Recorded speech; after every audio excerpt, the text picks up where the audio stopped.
Bismillahirrahmanirrahim. It is generally believed that Muslim women should not talk gently and affectionately with strangers. This opinion has been formed on the basis of a verse in Surah Ahzab. Now, if we study this verse in perspective, in its proper context, we'll come to realize that this verse has an absolutely different message to convey. And in order to understand that message, it is essential to reflect on the contents of the surah. It was revealed in a specific background with a specific purpose. In Medina in those times, the hypocrites and miscreants had launched a vicious campaign to scandalize the private lives of the wives of the Prophet. They wanted to bring their character into disrepute so that the Muslims should take care and they should come to realize that the leaders of their own religiosity do not possess high character. So therefore, in these circumstances, first of all, it was communicated by the Almighty to the wives of the Prophet that if they wanted to remain with the Prophet, then of course they had to realize this responsibility. They were given the option to either leave the Prophet and pursue the luxuries and comforts of a common man's life, or once again, with full determination, remain as the wives of the Prophet. And in this regard, they should also realize that whatever this step they would take, it would affect gravely this whole situation. Now, in those times, these miscreants had launched a whole campaign of bringing the character of the wives of the Prophet into disrepute, as I said earlier. And in this regard, they had taken various measures. Now, the Almighty, in order to circumvent and in order to put an end to these activities, suggested certain measures to the wives of the Prophet. As I said, He gave them the option to remain as the wives of the Prophet, and at the same time, they should realize that in such cases, they would be twice rewarded and twice punished for anything that they would do. So they must realize the important position they have.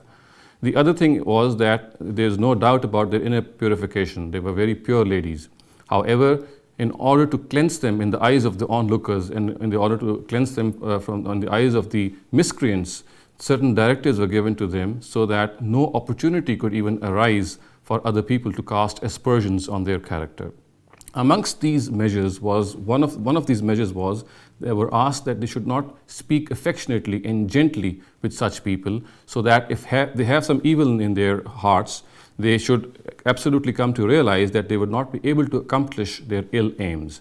So it was in this perspective that the whole verse was revealed, and it was told that these wives of the Prophet, they must not speak complacently and gently with such people, and in fact they should speak with them in very clear and a stern manner. And by not realizing this context and background, people have erroneously attributed this whole directive and they have expanded its ambit, and they relate it to every Muslim woman. So if we study these verses in their proper context, we come to realize that it was a specific directive given by the Almighty to the wives of the Prophet so that they could circumvent and so that they could stop any evil activity which was causing the miscreants to bring their character into disrepute. I would now like to read out those verses to you which would make the situation absolutely clear, that they would reveal in a very specific context. So the Quran says in Surah Ahzab, Ya nisa an-nabi, lastunna ka ahadim min an-nisa, in ittaqaytunna fala takhda'na bil qawl fayatma'a allazi fi qalbihi maraz wa qulna qawlan ma'rufa. Wives of the Prophet, you are not like other women. So if you fear God, do not be too gentle in your speech, lest the lecherous hearted should lust after you. Talk with such people in plain and simple words. So it is absolutely evident from the context and from the background that this was a specific directive given to the wives of the Prophet, and it has no relation or no bearing to other Muslim women. أقول قولي هذا واستغفر الله لي ولكم ولسائر المسلمين والمسلمات.